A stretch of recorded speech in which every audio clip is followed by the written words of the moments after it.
Aujourd'hui, c'est le 4 juin 2020. Donc, c'est un jour assez important pour nous parce que cela marque officiellement la fin de votre formation avec moi. Pas avec l'étude, puisque avec l'étude, vous continuez votre formation. Donc, en cette occasion, je vais ouvrir la séance. Je demande 1 minute d'attention.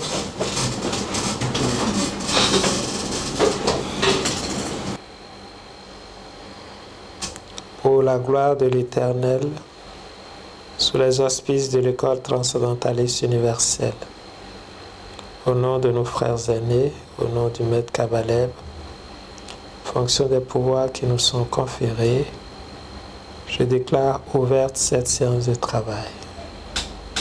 Qu'il en soit ainsi. Qu'il en soit ainsi. Donc aujourd'hui, c'est une séance de questions-réponses. Donc on n'a plus de documents avec nous.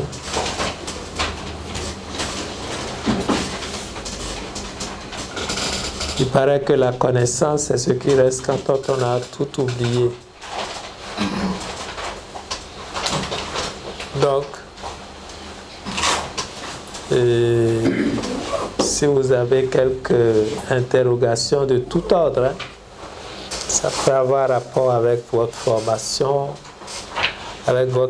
future, avec vos inquiétudes, avec vos espoirs. Voilà.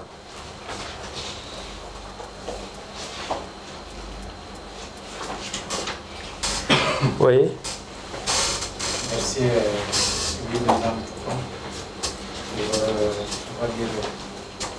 c'est moi, le riche enseignement que vous avez accordé. Merci de votre temps que vous avez pris pour nous apporter de la lumière.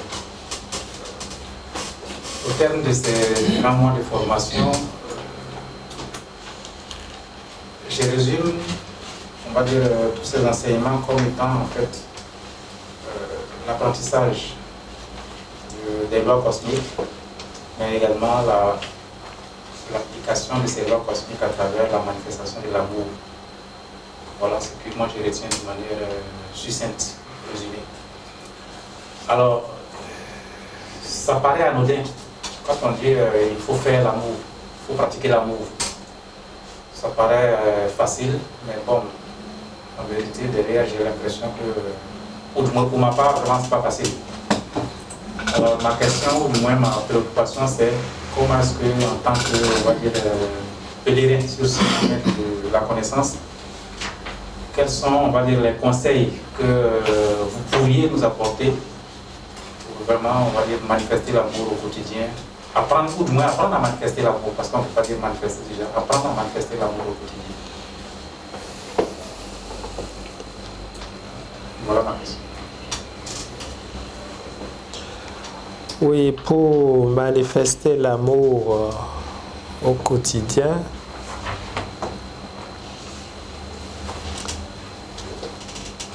c'est la question essentielle.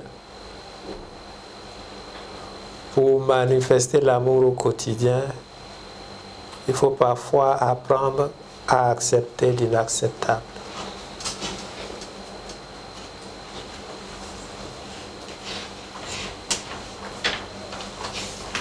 Accepter l'inacceptable, comme je vous l'avais dit, ce n'est pas moi qui l'ai dit. C'est le Christ lui-même qui l'a dit. Quand il dit « Heureux les pauvres à l'esprit », heureux ceux qui sont assoiffés de justice. C'est-à-dire quand tu vis l'injustice, il te dit d'être heureux. Moi, je résume ça, que le Christ nous dit d'accepter l'inacceptable.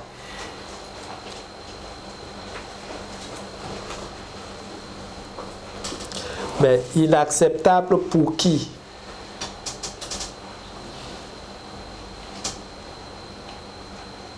S'il nous demande d'accepter l'inacceptable,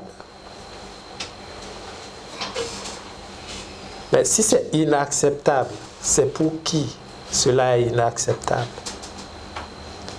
Cela n'est pas inacceptable pour l'être divin que nous sommes. Mais c'est inacceptable pour l'ego, cette conscience que nous avions forgée, nourrie depuis des éons de temps et qui vit dans la roue, dans la destinée, de la destinée, qui se conforte à perpétuer le temps, comme le serpent qui se mord la queue. Heureux ceux qui sont déshonorés, alors que lui ne vit que par l'honneur et pour l'honneur. Donc le Christ en fait nous demande de tuer l'ego.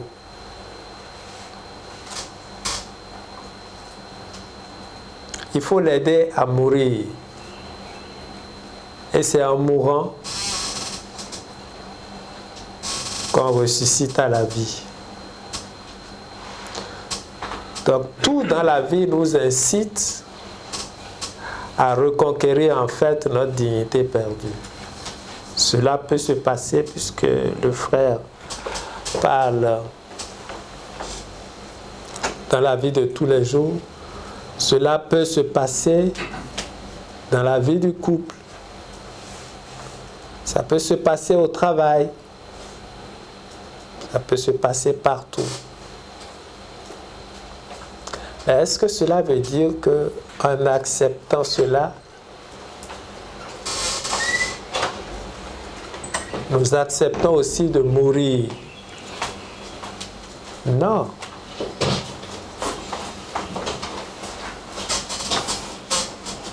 Parce que lorsqu'on accepte, on parvient à un autre état d'esprit qui nous donne une ouverture infiniment plus vaste et qui permet à la partie sacrée en nous de vivre certaines expériences. J'ai discuté aujourd'hui, j'ai pris une dame qui est en France en consultation, ça devait durer 15 minutes, au maximum 30, mais on a bavardé pendant 1h30. Elle me disait que ce soir,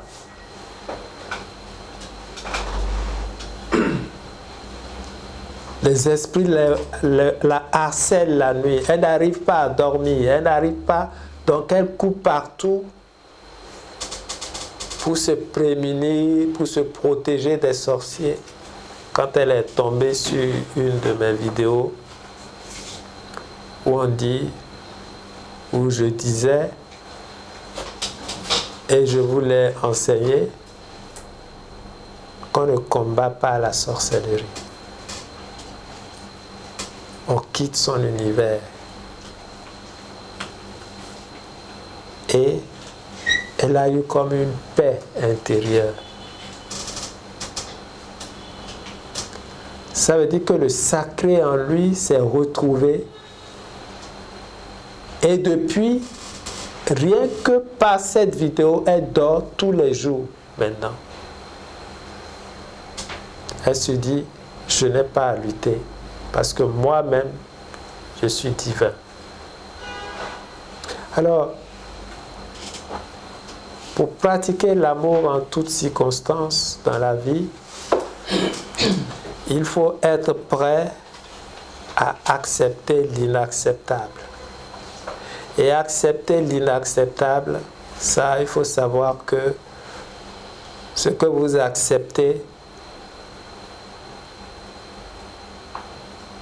ce que vous permettez d'arriver, ce n'est pas vous qui n'acceptez pas. C'est l'ego qui ne vit que sur les honneurs, la richesse, le bien-être, l'orgueil. Heureux les pauvres en esprit. Alors que l'ego va dire, mais pourquoi moi, pauvre en esprit? C'est ça. Donc le Christ nous demande d'accepter l'inacceptable. Et cet inacceptable, c'est en vue de tuer l'ego. Parce que vous lui coupez les ailes.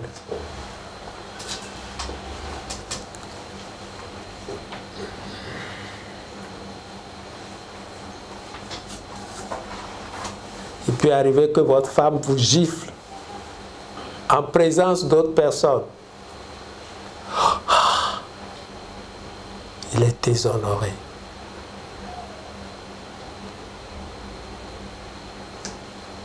Et vous refusez de réagir.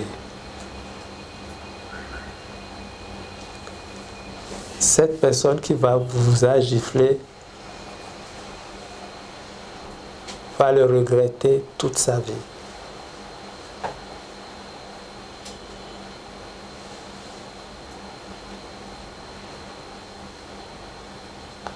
La grandeur est dans le silence. La voie que vous avez empruntée, c'est la voie de la transcendance. Donc, ceux qui se disent qu'ils sont à l'école transcendentaliste universelle doivent transcender les apparences.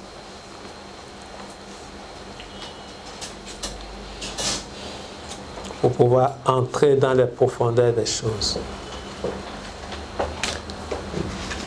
Mais évidemment, mon frère, toi qui as posé la question, tout dans la vie nous expose à la pratique de l'amour. Vous passez par-ci, par-là. Des réactions humaines peuvent surgir, mais le transcendentalisme se ressaisit. Il n'est pas interdit de ne pas réagir. Il faut réagir, mais se rappeler de qui on est et de où on va. C'est ça le secret. Regardez le pape.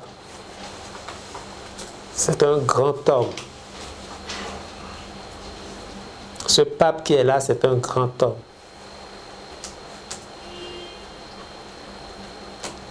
Il était dans la foule, saluait les gens, et une femme était éprise et a tiré son bras. Il a rejeté violemment la dame.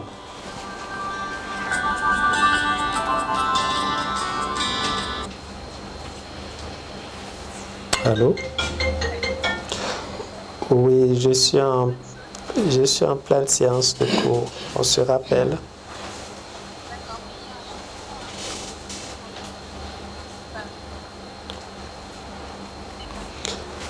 Il a repoussé violemment la dame. C'est une réaction humaine. Mais il s'est rappelé de qui il est.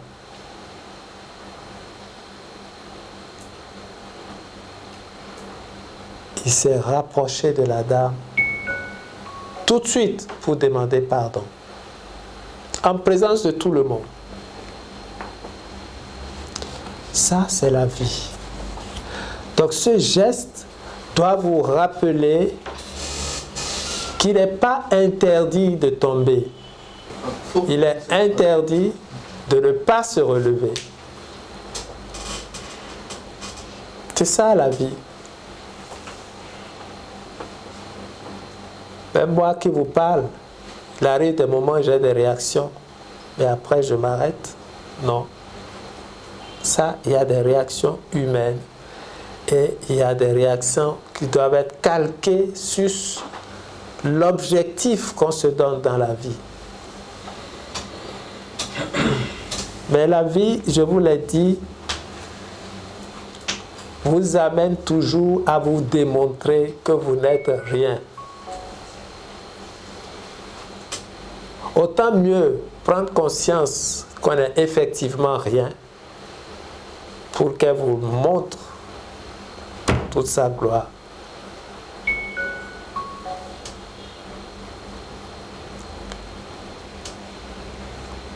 Tout dans la vie vous incite à aimer. Donc, à commencer par la maison, à commencer par vos frères en classe ici. Il ne faut pas vouloir jouer à quelqu'un qui est saint, le plus saint. Non. Et faire n'importe quoi derrière. Exprimons-nous tels que nous sommes. Il faut être naturel.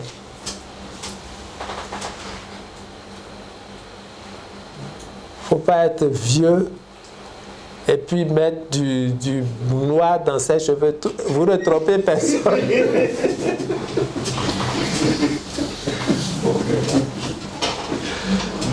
Il vaut mieux être jeune en esprit. C'est ça la vie. Être et ne pas paraître. Et il faudrait que dans notre vie, il y a des choses qu'on ait fait avant. Et qu'aujourd'hui, on regrette parce que nous avons changé. Et qu'on se pardonne en même temps tout ce qui est fait. Nul n'est parfait.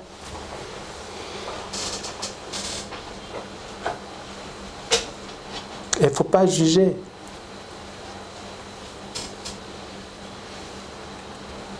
Donc voilà ce que je peux répondre à ça.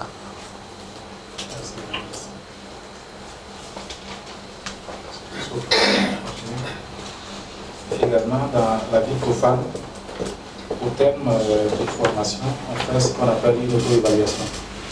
Souvent, même le formateur donne une feuille et vous demande de vous auto-évaluer sur cette feuille. Est-ce que sur la voie initiatique également, on va dire, d'abord, est-ce qu'il est permis de s'auto-évaluer?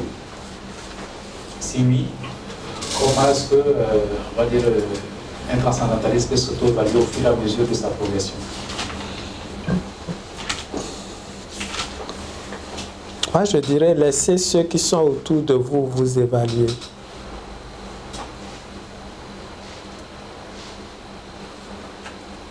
L'auto-évaluation, c'est bon.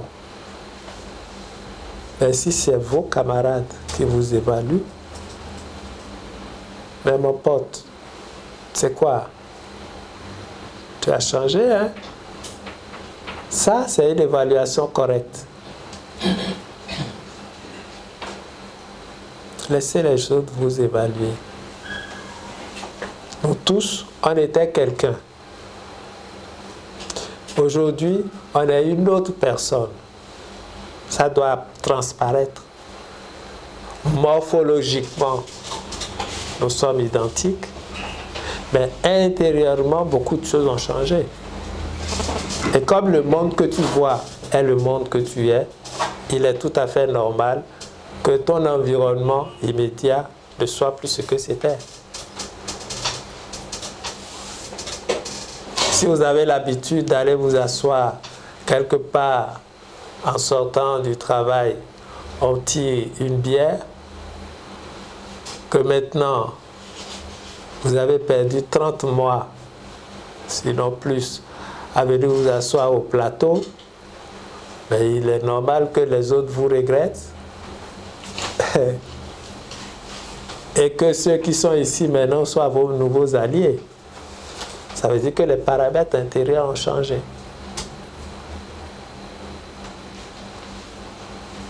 L'auto-évaluation peut quand même s'exprimer par le fait que on s'attache de plus en plus à la quête de soi. On médite beaucoup plus, on réfléchit avant d'agir.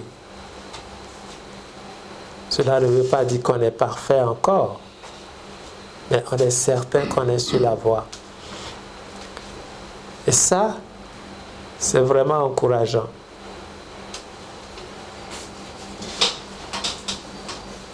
Il faut s'auto-évaluer.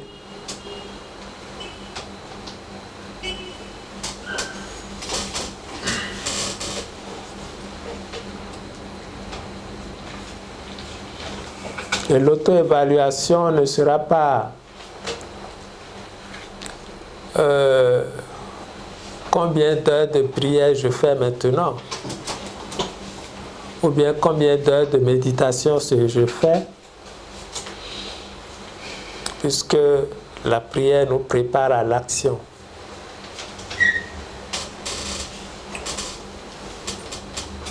La méditation nous prépare à la réflexion. Les deux nous permettront à notre entourage de nous juger sous le feu de l'action. Vous comprenez bien ce que je dis. Or, c'est sous le feu de l'action que se passent les tests.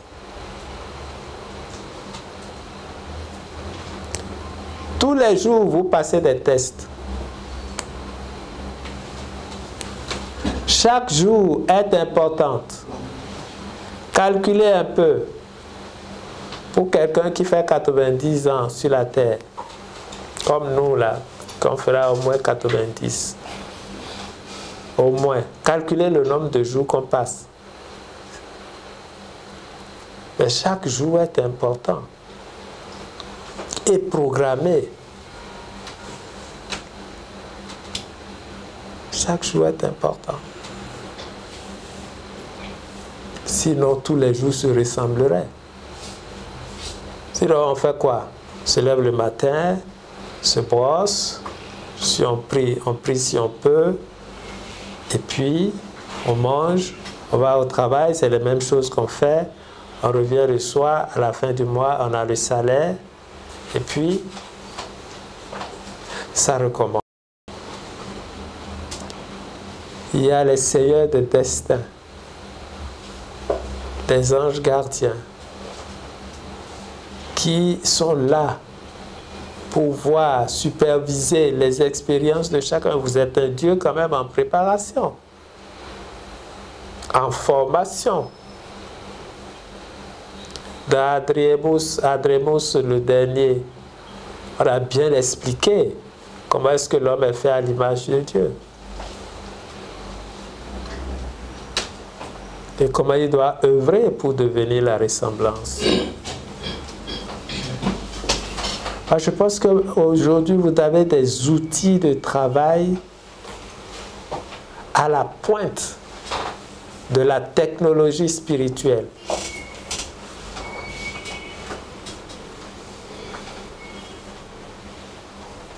Qui éclaircissent le mental, qui permettent de voir clair, qui permettent d'être vraiment soi.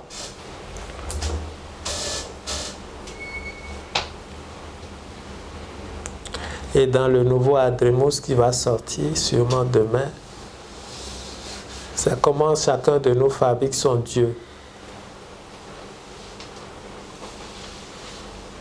Et je traite là-dedans d'ailleurs comment est-ce que le Christ nous demande d'accepter l'inacceptable à travers les béatitudes. Pour mettre à mort l'usurpateur.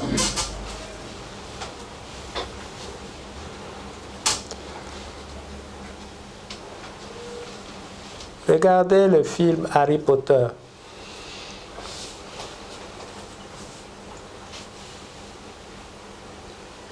Vous croyez que c'est un film pour les enfants? C'est des films initiatiques. Le dernier que moi, je suis pointé tous les mardis devant la télé pour regarder. Le dernier qui est sorti, il est dit dedans à la fin que Harry Potter doit mourir.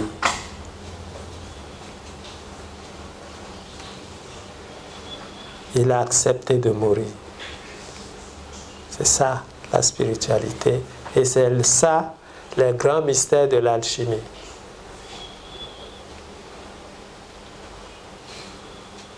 Parce que pour qu'il y ait la vie, faut qu'il y ait la mort.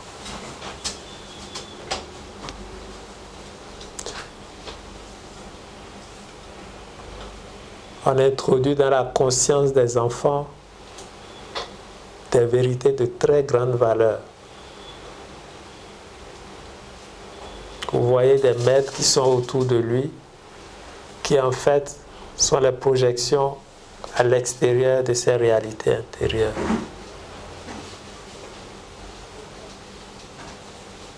C'est plein de codes, c'est plein de mystères que tous ceux qui cheminent sur le sentier de la vérité doivent méditer.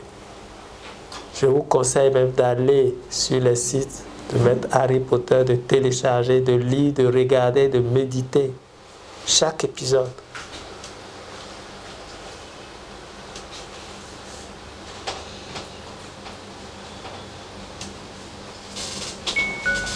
Voilà ce que je peux dire. J'aimerais que vous marquez la ligne de démarcation entre l'humilité et l'humiliation. Jusqu'à quel point on peut accepter l'humilité et quelle doit être la différence entre l'humilité et l'humiliation.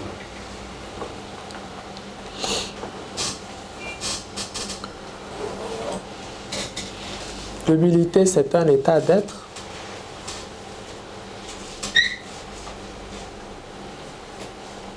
Vous avez lu Adremus 6. Je pense qu'il y a une notion de l'humiliation dedans.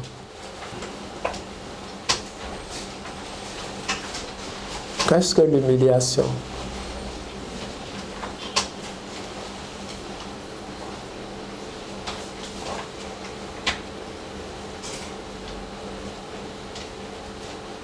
Et le fait de... Vous êtes là et puis on rit de vous, c'est ça. On fait tout pour ternir votre image. Justement, à ce stade, et si Jésus disait « Heureux les humiliés », il aurait pu dire ça.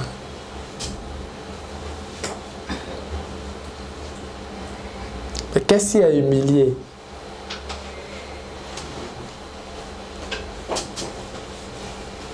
Qui réagit devant l'humiliation?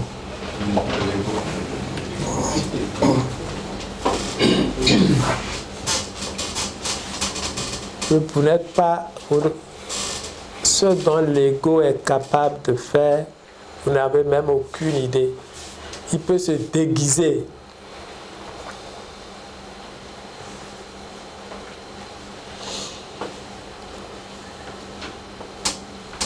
Un transcendentaliste ne se sentira pas humilié.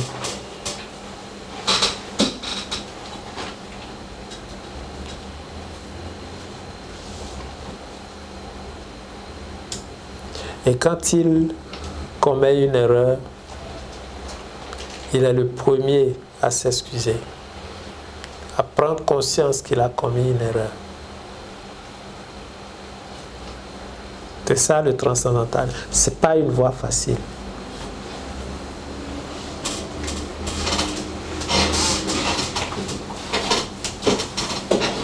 Si vous croyez que c'est facile, je vous dis non.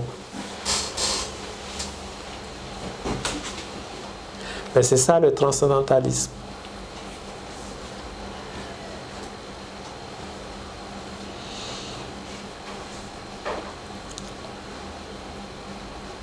Je vous ai dit, ça veut dire transcender les apparences. Or, qu'est-ce qui est réel dans notre monde? Tout n'est qu'illusion.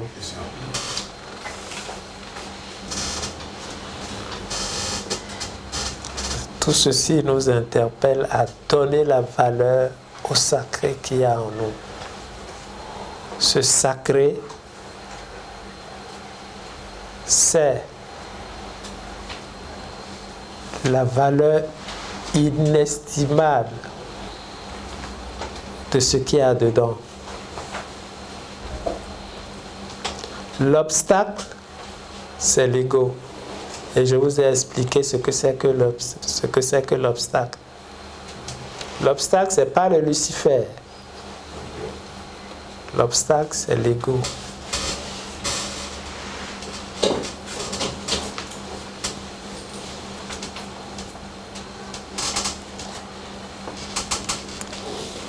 C'est pas facile, hein, mais c'est la voie.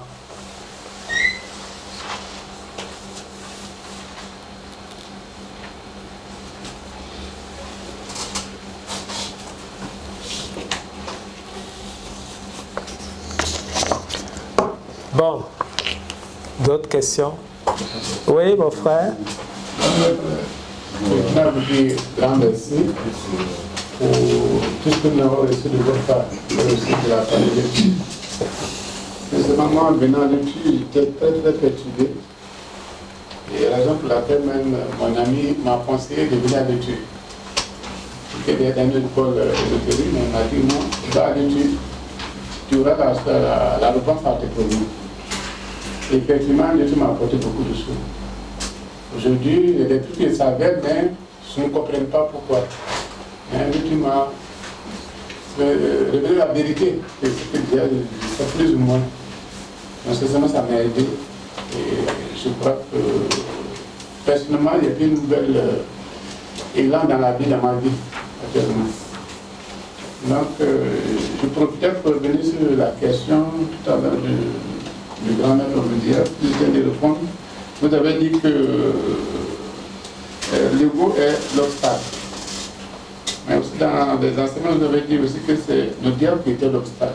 À ce moment, je voulais savoir entre l'ego et le diable. C'est différent pour les deux, c'est les mêmes. Le petit ego. Le petit ego, oui. Je ne parle pas ici d'ego supérieur. Non, je parle le petit ego. Tu as lu l'obstacle? C'est l'ego l'obstacle? C'est lui qui dit jamais. Moi, je ne peux jamais pardonner ça. Ah! Ça là, non.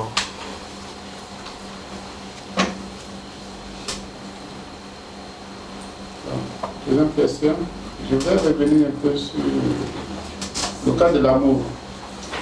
L'une des caractéristiques de l'amour, c'est le pardon. Et nous savons que la plupart des religions nous demandent de pardonner. Mais on pourrait pardonner jusqu'à quel point? À l'infini. Il me dit que tu pardonnes, mais Dieu continue la même action. Oui, tu pardonnes. Tu pardonnes jusqu'à ce que tu sois fatigué. On blesse de telles personnes. Et puis, comme les êtres humains évoluent par vagues de vie, on se rencontre souvent presque au même endroit, liés par le destin. Et nous continuons les affrontements. Supposons que je suis un pistolero et que, avec l'échelle dans cette année, je me trouve en position de force, je tire mon pistolet, paf, il tombe. Dans une autre incarnation, cette année, je suis en position de force.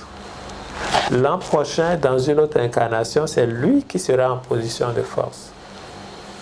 Bam, je tombe. Et puis, la roue de la destinée s'enchaîne. Mais au fur et à mesure que nous faisons tout ça, nous deux, nous évoluons en état de conscience. Jusqu'à ce que arrive un moment où, se trouvant lui en position de force, il baisse son pistolet. Il refuse d'agir. Il a brisé le lien. Mais moi, je n'ai pas encore compris. Lui, son antagonisme envers moi est terminé. Il est libéré des chaînes de réincarnation vis-à-vis de moi.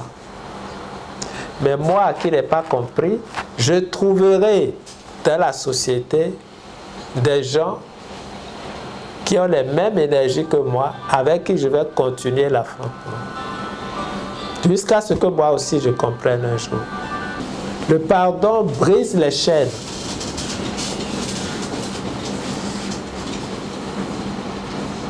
C'est pourquoi, quelle que soit la dureté de l'épreuve, il y a une scène que j'ai vue sur les réseaux sociaux en Afrique du Sud. Un policier qui a tué un jeune homme et au cours de la réconciliation, il était passé au jugement en présence de la dame et on demanda à la dame: qu'est-ce que tu veux qu'on fasse à ce policier? Elle a dit: je souhaiterais, c'était son unique enfant, je souhaiterais qu'il vienne habiter chez moi pour que tout l'amour que je devais donner à mon fils, je puisse le lui donner. Et le policier a fondu en larmes. Il s'est jeté dans les bras de la dame. C'est ça, la vie.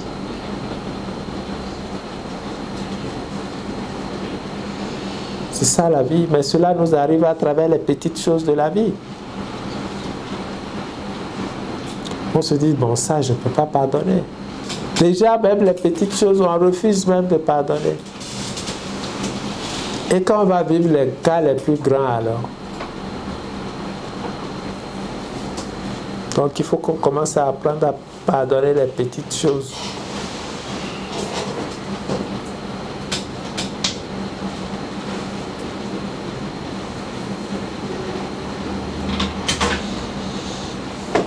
C'est ça par rapport au pardon. Le pardon libère et brise les chaînes des réincarnations.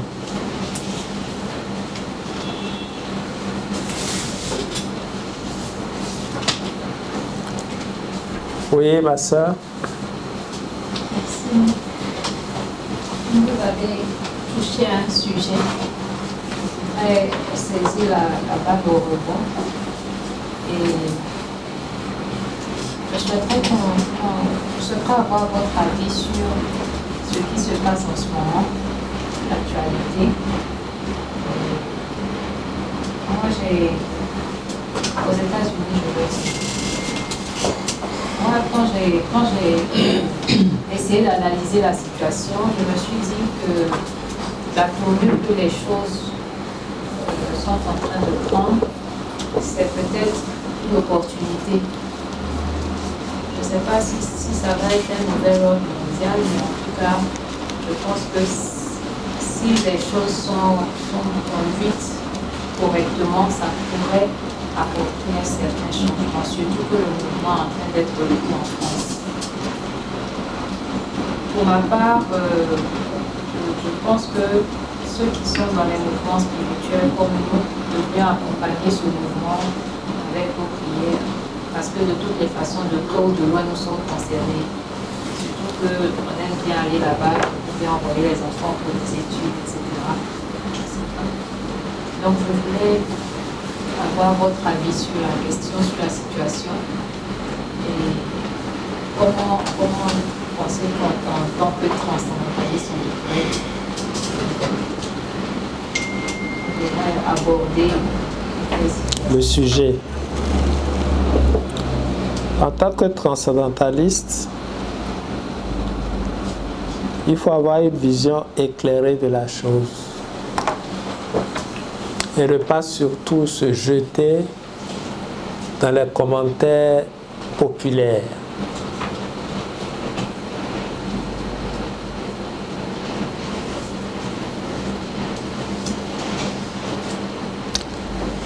Ma conviction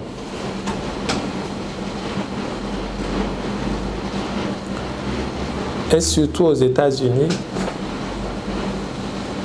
c'est que la plupart des Noirs que nous voyons aujourd'hui aux États-Unis, qui sont victimes de l'injustice, c'étaient les Blancs qui avaient maltraité les Noirs.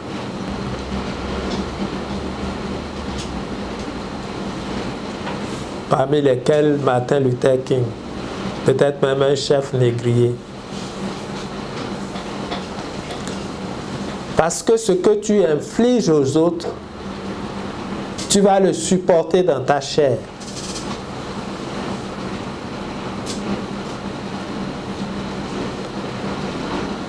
Mais tout ça, pour que les choses changent, pour qu'on puisse transcender la race, pour qu'on puisse transcender la couleur.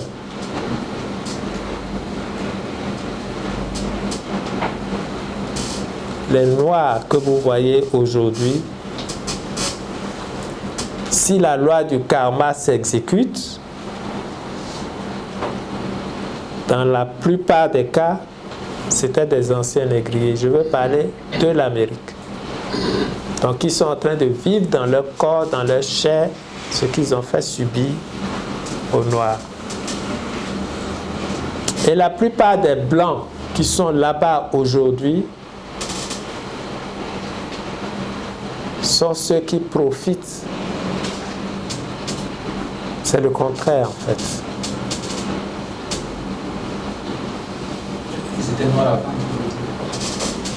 C'est le contraire. La plupart d'entre eux étaient ceux qui étaient maltraités. Alors, les cas isolés, comme ce qui vient de se passer, George Floyd, c'est ça. Lui devait être un vrai, quelqu'un qui a maltraité les nègres même.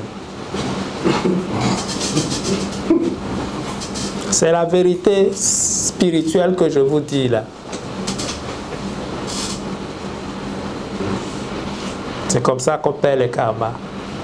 Vous êtes des transcendantalistes, n'ayez pas des interprétations superficielles des choses. Certes, cette situation va apporter beaucoup de changements.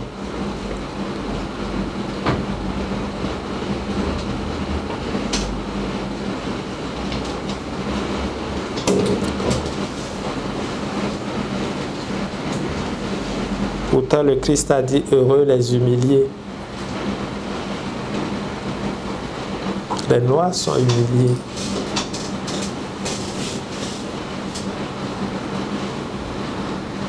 Nous sommes humiliés. Et je vais rapporter ça en Afrique.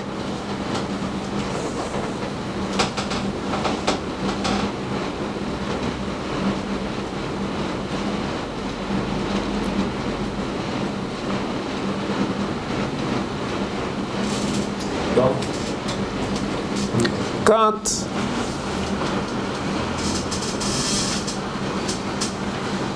ton frère noir, vous-même regardez, dans tous les pays du monde entier, la plupart des responsables pensent au bien-être de leur peuple.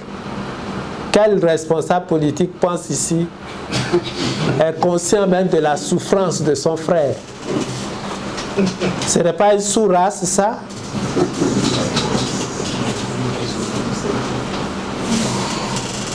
Trump le dit. Trump dit que si vous avez, avec 50 ans d'indépendance, vous êtes incapable de construire pour vos concitoyens des hôpitaux, si vous devez aller vous soigner en Europe, c'est triste. C'est pour ça que ça doit changer. Et pour que ça change, il faut une nouvelle conscience.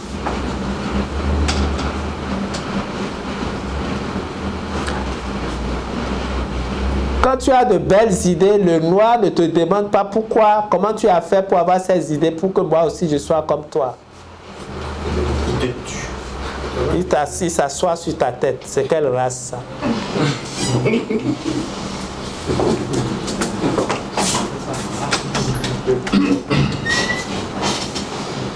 Donc vous avez dans la peau des noirs des anciens âmes qui n'étaient pas en harmonie avec les lois de la nature. Mais les choses vont changer.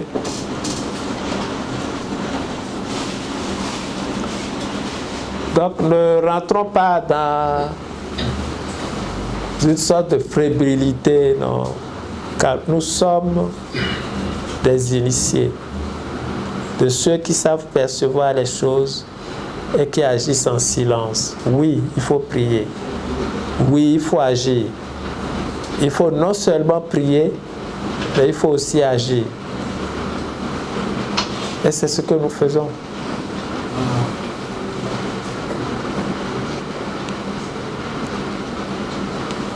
On a exposé la vie de George Floyd. Un ancien, il est toujours drogué. On a trouvé de la drogue dans son sang. On a trouvé plein de trucs. Et on l'a tué.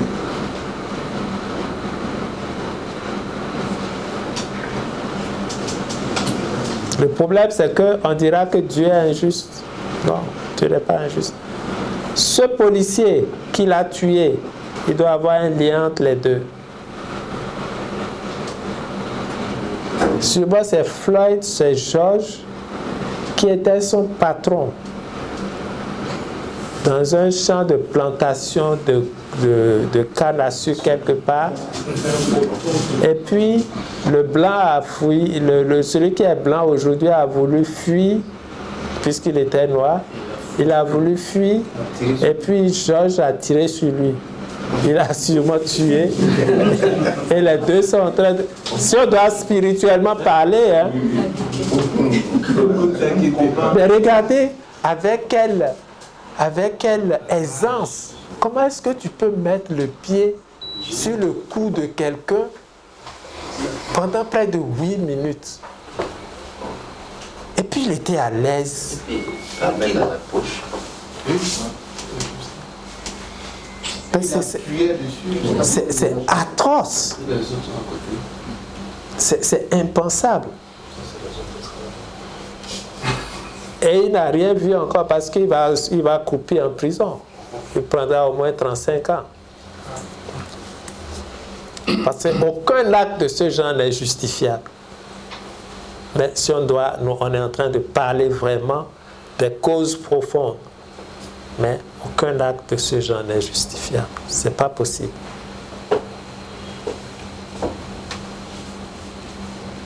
Maître, je voudrais, en fait, il n'est pas le premier à être tué par des violents commissaires.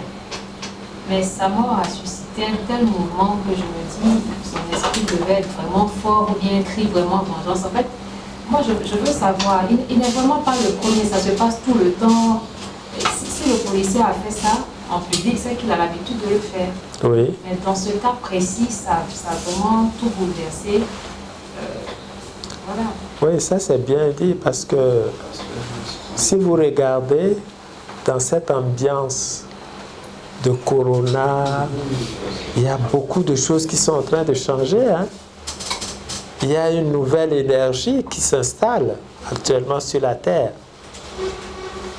Et puis, la chose s'est passée presque au même moment où ça s'est passé il y a 4 ans en France. Et ça se réveille. Ah, ça c'est magnifique. Ça veut dire que les consciences sont en train de changer. Et le monde ne sera plus comme avant. Les gens voulaient globaliser les choses. Le gouvernement mondial, mais aujourd'hui on est en train de voir que Dieu a un plan pour les peuples. Hein. Il paraît qu'il n'y a que 6 ou 7 familles dans le monde qui dirigent tout, mais les consciences cosmiques sont en train de nous montrer le contraire. Hein. Dieu a un plan pour son humanité. Et c'est ça qui me rassure, moi.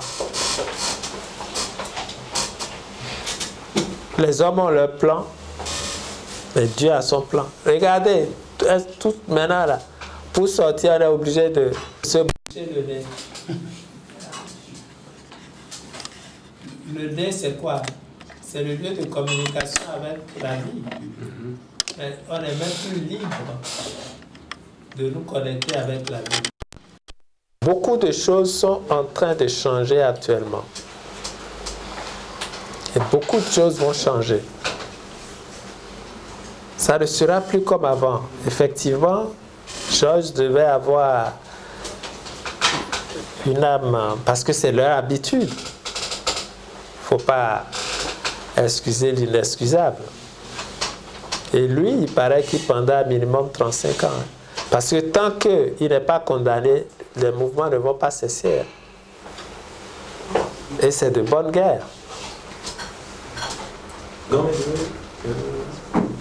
Bon, je voulais soulever 3 points. En fait, bon, moi je pense que pour ma part, dans le 3e bulletin, indirectement, vous avez eu à nous enseigner cela. Le bulletin qui concerne le karma. Je crois que dans la conversation de Lionel à Erwan, il avait eu à soulever 3 points. Il avait dit que le karma était souvent... bon, il y avait souvent des karmas de masse du fait que des gens ont eu à faire des choses dans d'autres vies. Deuxièmement, pour montrer souvent des insuffisances d'une religion. Et puis troisièmement, il y a des personnes qui acceptent de se sacrifier pour annoncer un bouleversement. Et il avait eu à parler par exemple des tsunamis et autres qui arrivaient pour montrer une sorte de transition. Donc bon, moi je me dis, quand ça s'est passé, je me suis dit que peut-être que, bon, l'âme de George Floyd a voulu transiter pour annoncer voilà, une nouvelle ère par rapport à tout ce qui se passe dans le monde. Et comme vous avez dit, il y a beaucoup d'énergie, voilà, de renouvellement qui sont en train de se déverser sur la terre. Bon, moi c'est comme ça que j'ai appréhendé la chose. Et je me suis également posé aussi la question, quel est l'instrument utilisé pour son transit? Puisqu'il a été asphyxié. Donc bon, est-ce qu'il n'a pas dénaturé des énergies en rapport avec l'élément air? Bon, ça, c'est une question peut-être que je me pose.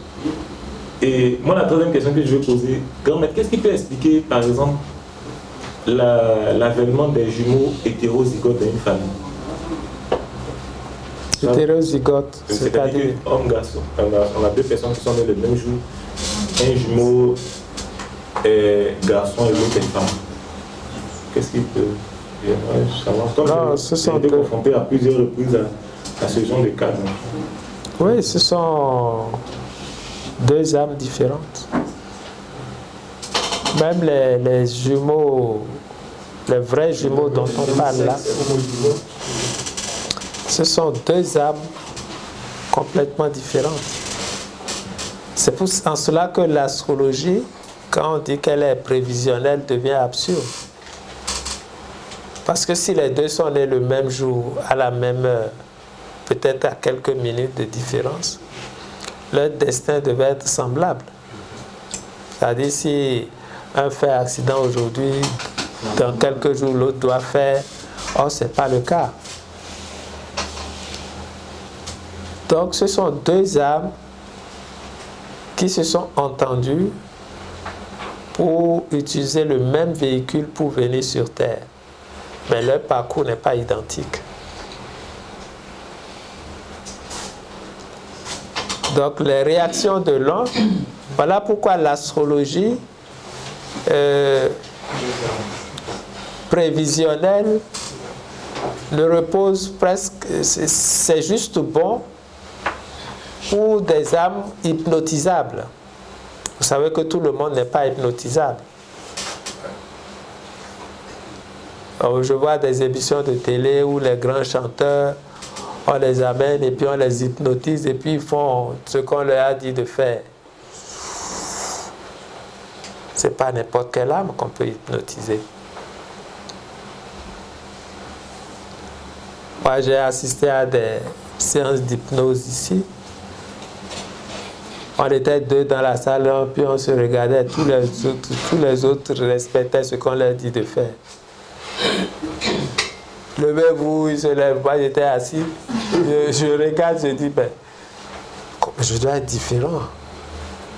Non, c'est pas tout le monde qu'on peut hypnotiser.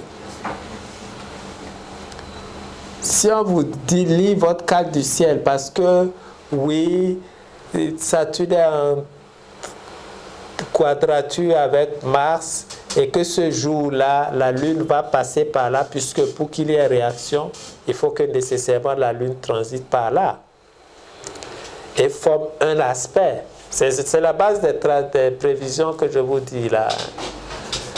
Si à la naissance, deux planètes forment un aspect et que au courant de votre vie, la Lune transite par cet endroit en formant un même aspect, vous pouvez dire qu'il y aura événement.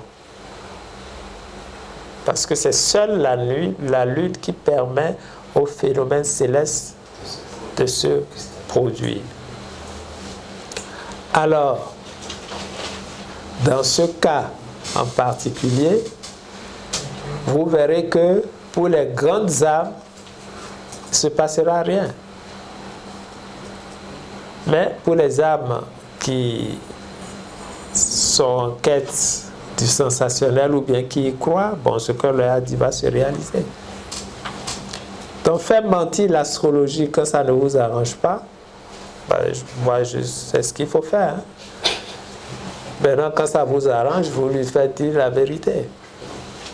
C'est le jeu subtil des énergies.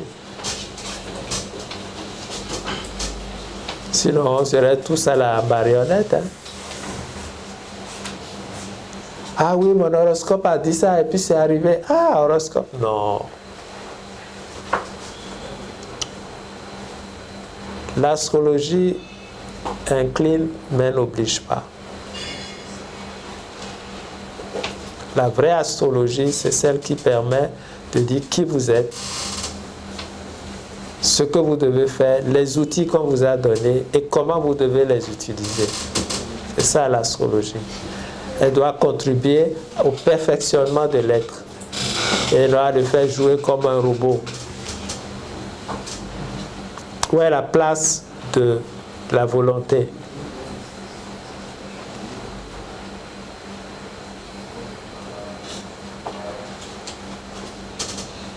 Oui. Je voudrais apporter une contribution à la question qu'il a posée. Je ne sais pas si c'est ça. Mais bon, je sais que pour les vrais jumeaux, c'est une fécondation. Et la cellule se divise en deux. C'est pour ça qu'on a des vrais jumeaux. Mais quand c'est des faux jumeaux, c'est deux fécondations. Ça veut dire qu'un spermatozoïde est venu et puis après un autre est venu. Ok. Oui? Moi, je voulais aborder dans le même sens que, en fait, les jumeaux hétérozygotes, c'est la maman qui, dans sa période de fertilité, va sécréter un nombre d'ovocytes. C'est les ovocytes qui sont fécondés par un spermatozoïde. Oui. Donc, s'il y a 3 ou 4 ovocytes qui sont pondus et que ces 4 sont fécondés, c'est normal que tu aies 4 enfants qui viennent et puis ils sont différents. Ok. Mais ça, c'est physiquement. Maintenant, bon, comme il a posé sa question sous la forme spirituelle, moi, je sais pas. J'ai une question, c'est la maman qui fait. Si la maman prend 2 ovocytes dans la même période de fertilité et que les 2 sont fécondés ou les 3 sont fécondés, bon, ça viendra selon le nombre d'ovocytes qu'elle a pondu. Maintenant, les vrais jumeaux, c'est parce que souvent l'œuf qui est formé après la fécondation est souvent assez grand, assez gros, peut être divisé en deux. Donc il y a un mytho, c'est tout. C'est ça. Le fonctionnement, ça va dire, c'est plus ou moins en science, on le connaît. En fait, ce que lui voulait, c'était l'explication spirituelle. Sinon, le mot zygote même veut dire quoi? Donc, quand on dit hétéro, déjà, ça veut dire différent. Donc, grand-mère, puisque vous avez abordé le volet d'astrologie, je me rappelle dans la monographie 3, où on parlait de la monarchie de Caïn. Et. Non, voilà, c'est là. Voilà. Où on parlait de la monarchie de Caïn. Et à la fin, le grand maître Kabaleb a mis une remarque. Il dit que il est très important de tenir compte de la position du signe du bélier, du scorpion, lorsqu'on doit commencer une action humaine ici. Et cela va nous permettre de découvrir l'avatar, bon, les éventuels avatars de ce qu'on pourrait rencontrer.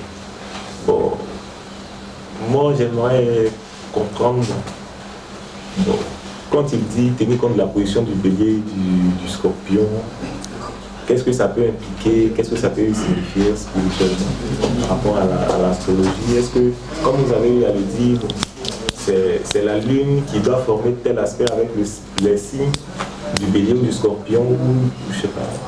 Ben, le bélier et le scorpion, ce sont deux signes en opposition.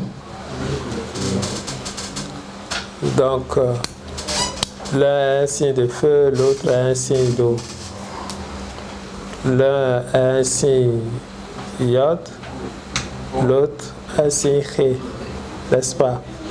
Donc, ces deux signes sont extrêmement importants dans l'évolution, dans notre évolution en général. Les béliers, qu'est-ce qui les caractérise? La volonté. La volonté. Vous avez commencé à prendre les cours d'astrologie? Non, non, c'est sur moi.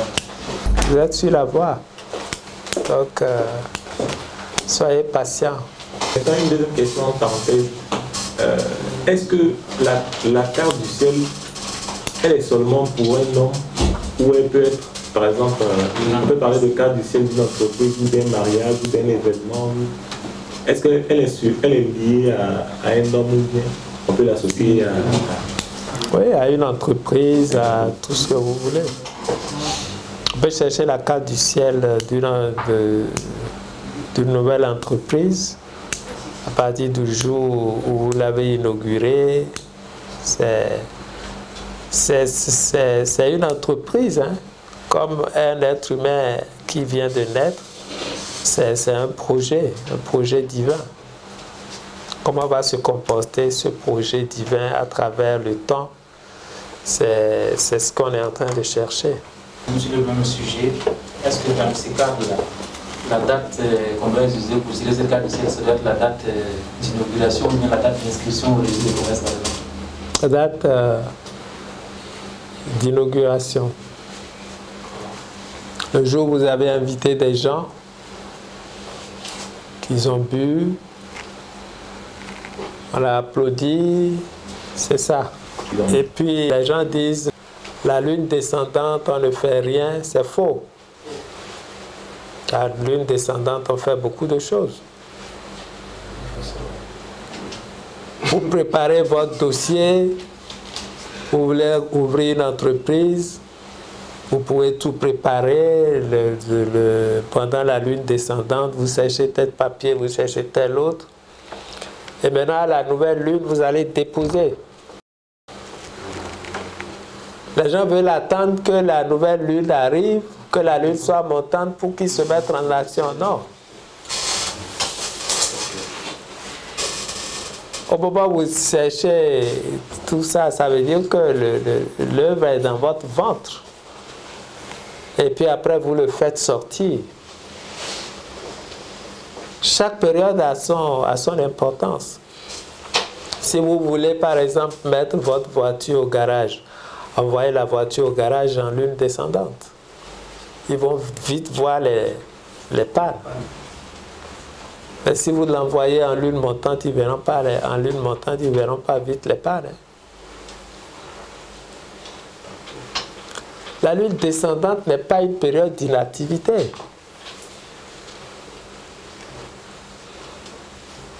Ah, j'entends les gens dire, ah non, c'est la lune descendante, et puis on est assis, on est amorphe. Non! Il faut aller au champ si vous voulez planter du manioc. Mais c'est une lune descendante, il faut bien mettre ça à terre. Dieu qui a conçu les choses n'a pas dit en période de lune descendante, il ne faut rien faire. Ben, je reste comme je peux méditer, mais si tu ne médites pas à cette période, tu vas faire quoi?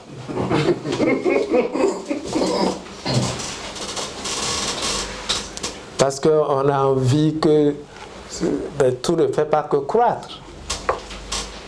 Il y a des périodes de baisse de potentialité, il y a des périodes de potentialité. Jusqu'à ce que vous commencez à sentir ça sur votre corps. Les fluctuations lunaires se sentent.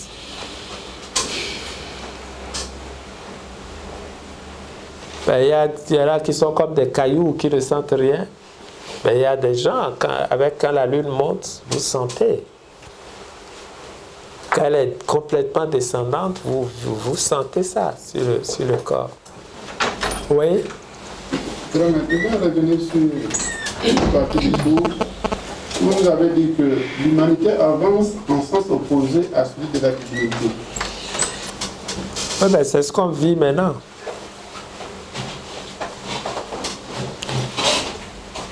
L'humanité avance actuellement en sens opposé.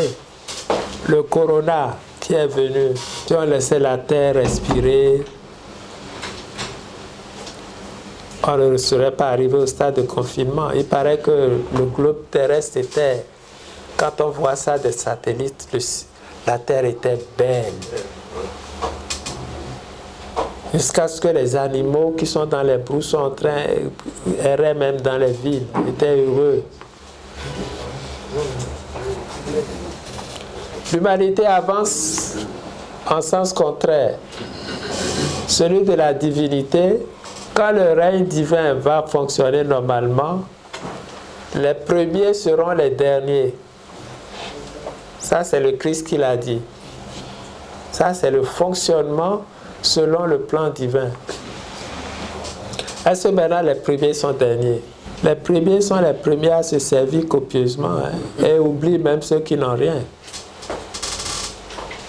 Donc pour comprendre cette phase-là du Christ, mettez à se servir. Les premiers dans le règne divin, les premiers seront les derniers à se servir.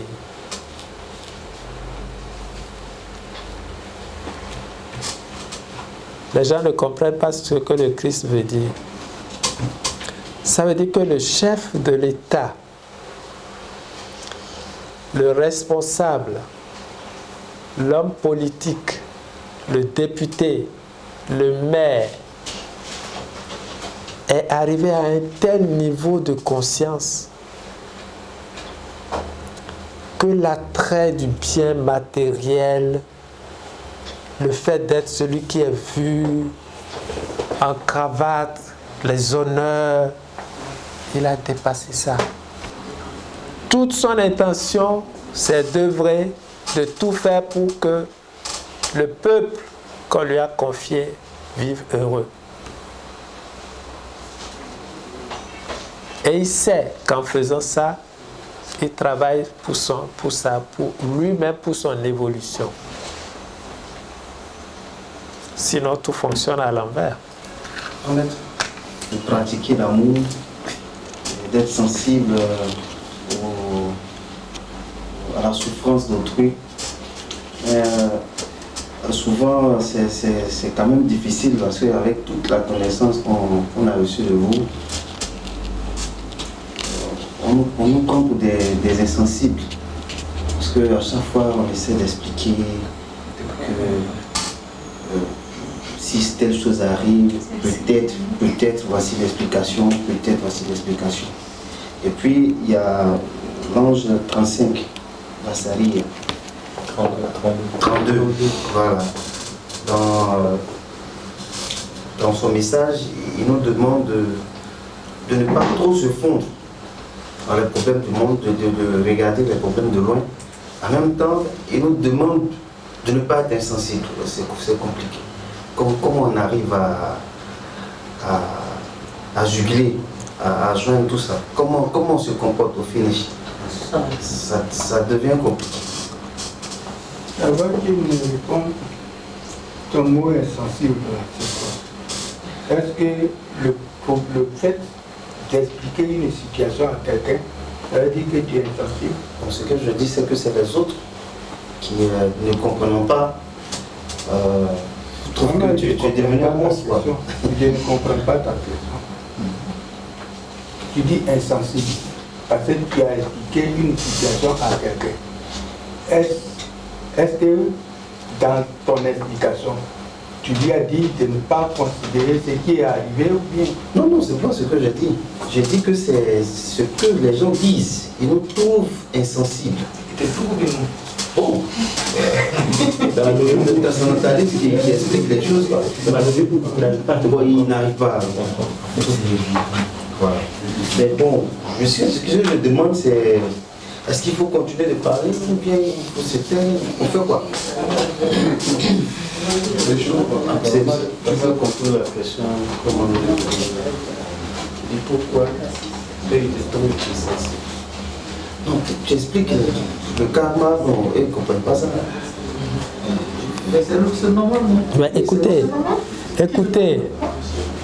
je vous ai pris ici souvent l'exemple d'un enfant qui est au CM2 même. Et puis, Isaac est en terminale. Il a fini l'année de terminale, donc il a appris le logarithme exponentiel. Tu arrives à la maison, tu prends ton petit frère, il fait son petit exercice. Et puis tu lui dis, bon, regarde ici, tu comprends ça? Ça c'est exponentiel de x sur le logarithme de temps. Et il va vous dire, ben, le grand frère, ça va pas. Le maître n'a jamais montré ça. Déjà, au CM2, on lui dit qu'un nombre négatif n'existe pas. Il arrive en 6e, on dit que moins 2 existe.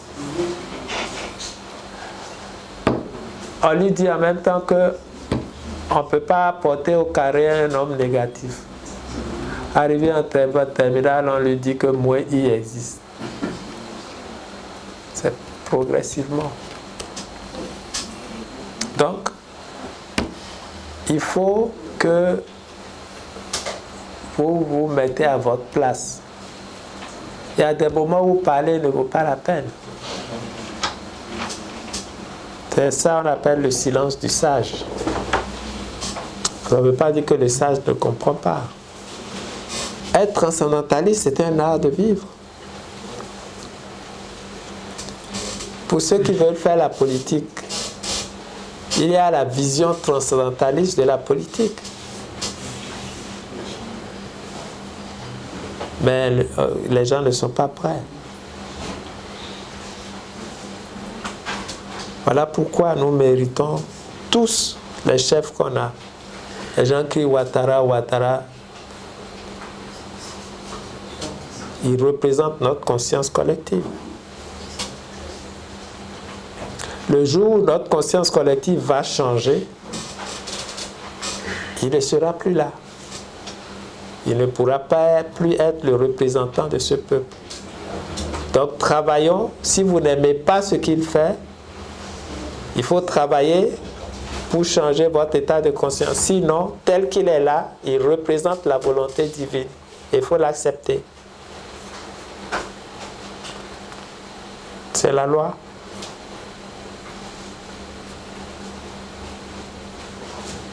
Et ça, c'est les connaissances qui nous amènent à le dire. Un transcendentaliste ne fera jamais un coup d'État. Ça veut dire qu'un transcendentaliste ne travaille pas pour la révolution, mais pour l'évolution. Le R est de trop. Oui. Bon, c'est des questions que je me posais moi-même. Tous les grands de ce monde, c'est-à-dire que ce soit des hommes politiques, religieux, les responsables, les autorités, tous ceux-là sont dans des ordres initiatiques. Ils sont dans des ordres initiatiques où ils se retrouvent, où ils échangent. Mais on ne sent pas tout ça dans leur action pour que le monde puisse, pour que ça puisse déteindre sur eux. Quel est l'élément qui les empêche réellement de le pratiquer? Qui peut lui répondre? Où on peut faire cette guerre pour vraiment tuer cette chose ils savent la vérité, ils savent le bon chemin, mais on n'arrive pas. Qui peut lui répondre? Qu'est-ce qui fait que rien ne bouge? Je pense que vous avez répondu tout à l'heure. Ils ne sont pas prêts et c'est l'appât du gain qui les emmène là. Donc ils ne sont pas prêts à faire ce sacrifice-là pour eux. L'ego. Le petit ego. Toujours. Il y en a, on dirait que à force de marcher sur le tapis rouge, leur tête s'envole. Il faut les regarder marcher sur le tapis rouge.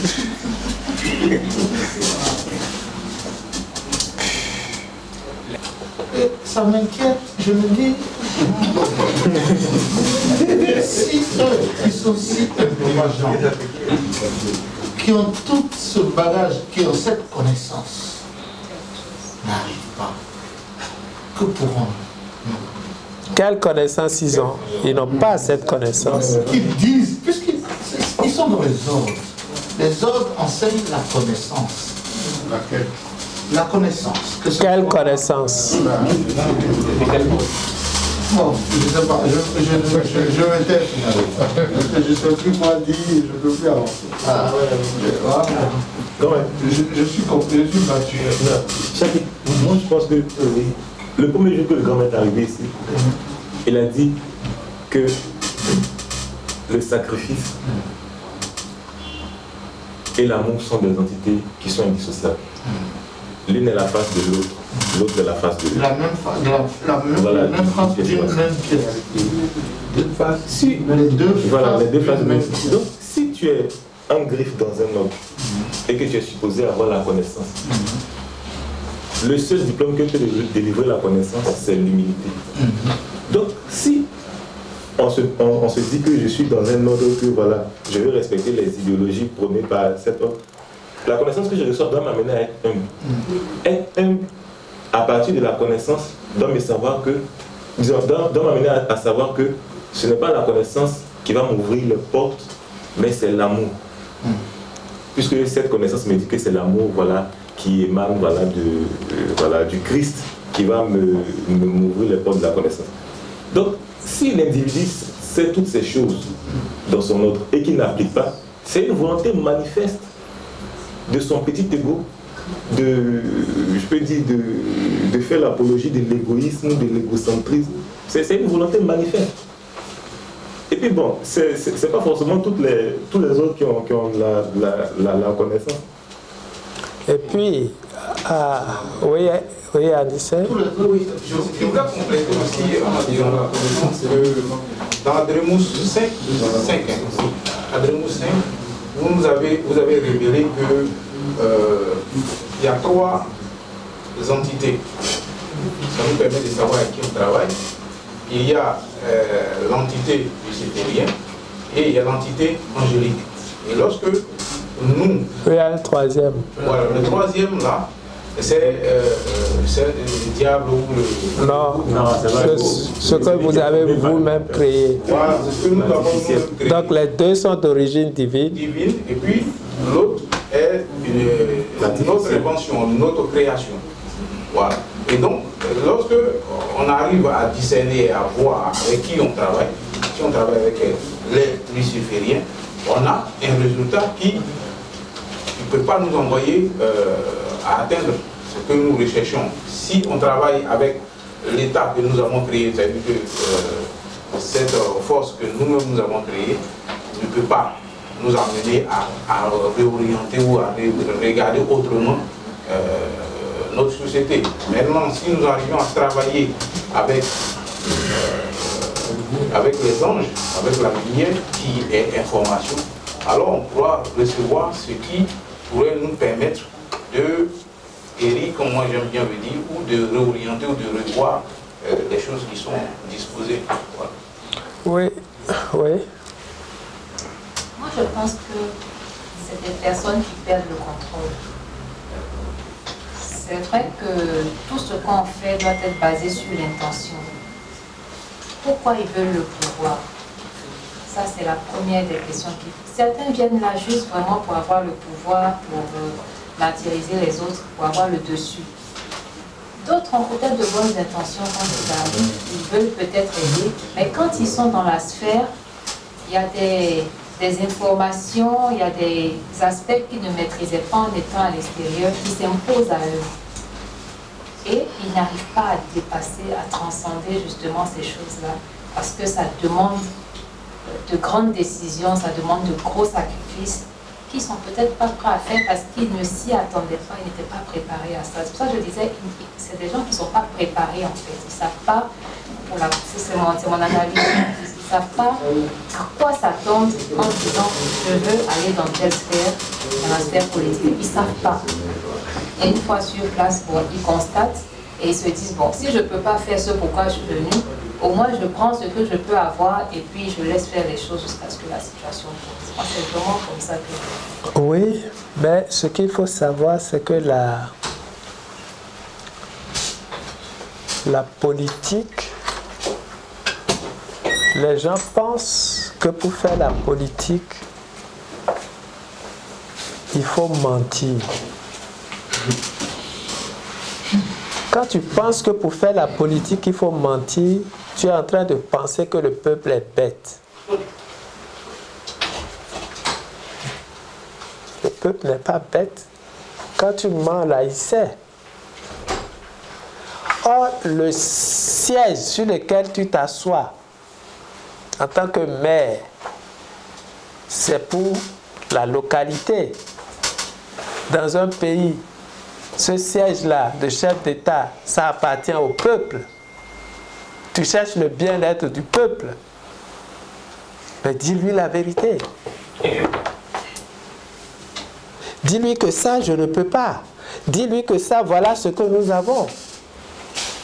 Mais si tu le dis avant les élections, ils ne vont jamais te lire. Justement, c'est ça. Justement, c'est pour cela qu'il ne faut plus vous plaindre. Parce que quand on vous donne 5 000 pour élire quelqu'un, ça dénote de ton niveau de conscience. C'est tout. Mais ça, il n'y a pas que dans la sphère politique, mais dans la sphère spirituelle. Il y en a qui ont la connaissance, qui créent des ordres, mais pour terroriser. Ou bien pour s'enrichir. Même à l'étude, ici, il y a des moments où on a mis des gens qui ont commencé par terroriser le peuple, les étudiants, qui s'enrichissent de gauche à droite. Oui, même à l'étude. Donc, ça là, c'est partout. Nous, on a créé l'ordre. On s'appauvrit. Nous, on s'appauvrit. Parce qu'on a compris ce qu'il y a dedans. Donc, il n'y a pas que le côté politique, c'est partout. C'est lié à l'ego de l'être humain. Vous avez vu les gens aimer trop parler de la béatitude, même à l'église. Depuis quand vous avez vu les prêtres prennent homélie, la béatitude comme homélie? Parce qu'eux-mêmes, quand ils lisent ça, ils ne croient pas. On va mourir pour que l'enfant divin puisse prendre la place. C'est ça. Moi, je ne suis jamais allé dans une église pour qu'on prêche les béatitudes. Je n'ai jamais vu ça. Or, c'est la clé de l'évolution, ça. C'est les outils de l'alchimie.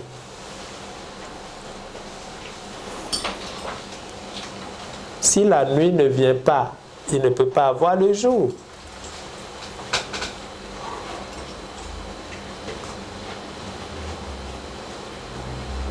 Regardez Harry Potter. Le dernier épisode est passé mardi dernier. Toute sa famille autour de lui était d'accord. Même son père et sa mère sont d'accord pour dire Harry Potter doit mourir. C'est ça. Si vous êtes les avant-gardistes de votre famille et que vous arrivez à ce niveau, tous les membres de votre famille voudront que vous mourrez. Parce qu'ils savent que de votre mort, la famille va ressusciter. C'est la loi. S'il n'y a pas de mort, il n'y a pas de résurrection. Et chaque famille a son Jésus. Il faut féliciter Judas. Hein?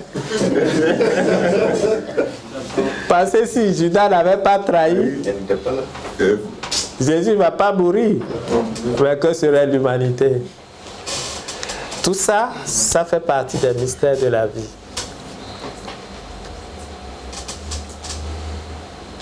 Alors, comme conseil que moi je voudrais vous donner, puisque vous êtes sur la voie, chacun de vous en venant ici avait un idéal. Que cet idéal représente pour vous l'étoile filante. Les difficultés tout au long de votre parcours spirituel ne manqueront pas. Ça veut dire que vous serez sous la tempête, malmené par le vent, le soleil. Les nuages vont vous obscurcir votre parcours. Mais ayez la certitude que derrière les nuages, il y a l'étoile filante.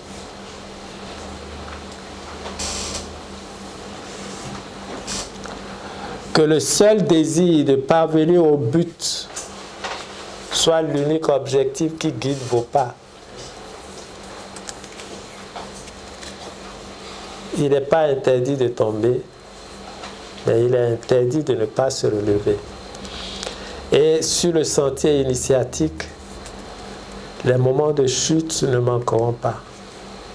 Les moments de découragement, même les amis, votre famille, tout va concourir pour que vous abandonniez le chemin. Mais heureusement que vous savez, et je vous l'ai toujours répété,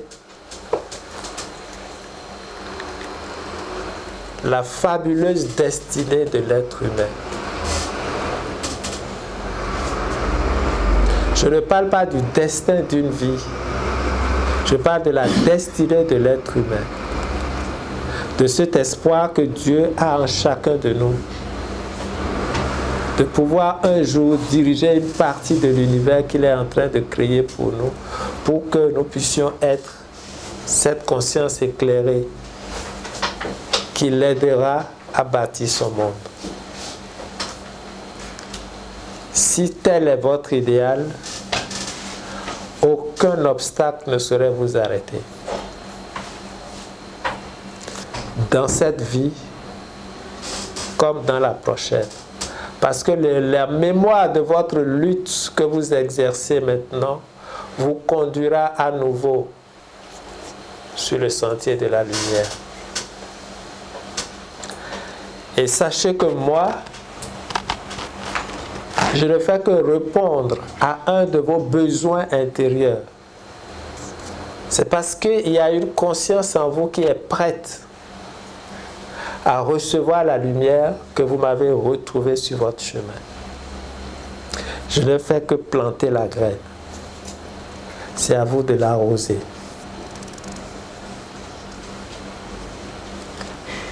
Alors si vous savez arroser la graine, elle fleurira.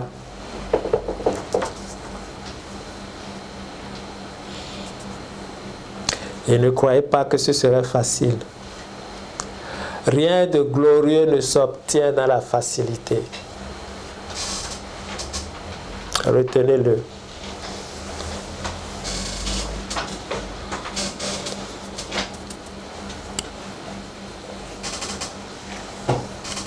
Et être courageux,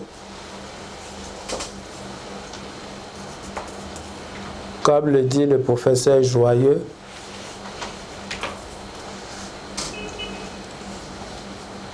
c'est dire de ce qu'on pense et avoir le courage de penser ce qu'on dit. Vivez votre spiritualité comme si c'était dans votre chair.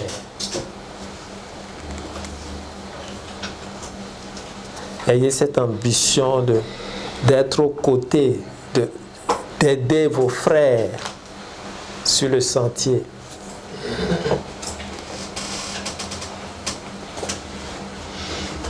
C'est ce que je peux vous donner comme conseil. Et puis faites la politique. Mais faites-le en disant la vérité. Soyez l'élément catalyseur. Si vous êtes député, rassemblez les gens, parlez-leur le langage du cœur. Ne cherchez pas à rester dans la mémoire du temps, mais recherchez à rester dans la mémoire, dans le cœur des gens. Parce que seul ce qui est dans le cœur est éternel. Ce qui est à l'extérieur s'effrite avec le temps. On a beau écrire sur votre tombeau, le plus grand député de cette tombe-là, je lui donne 60 ans, elle n'existera plus. Et même le cimetière sera rasé et on plantera autre chose à la place. Mais les œuvres que vous avez faites, le petit sourire que vous avez su donner, le bonheur que vous avez mis dans ce village, c'est ça qui est éternel. C'est ça la vie.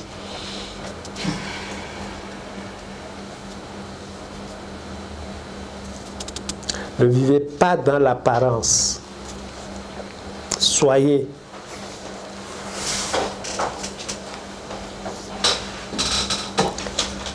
C'est le conseil que je vais vous donner. Et je suis certain que si vous vous maintenez sur la voie, d'autres personnes plus expérimentées que moi sauront vous prendre en main. Parce que l'évolution de l'homme, c'est à chaque étape.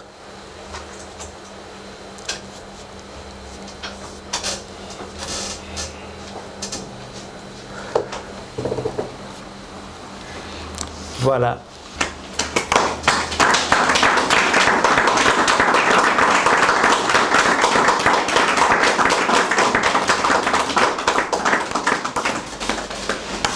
Vraiment, merci à Obédia aussi.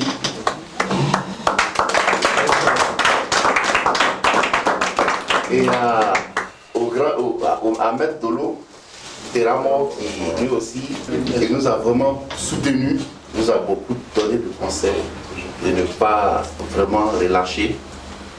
La voie que nous avons entamée est une bonne voie. Et aujourd'hui, tout le monde est content parce que nous avons commencé, je crois, 32. Aujourd'hui, nous sommes 22. Il nous avait dit aussi que la sélection allait se faire de manière naturelle. Donc aujourd'hui, nous sommes 22. Il y a 2 membres du groupe Lumière. Et je pense que nous allons continuer sur la voie que vous-même vous avez enseignée. Que Dieu vous assiste et qu'il vous protège. Amen. La lutte continue sur le plan international. Parce que maintenant, nous donnons des cours sur le plan international tous les dimanches.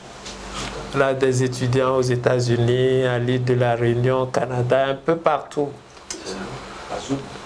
Par Zoom, oui. Merci. Merci.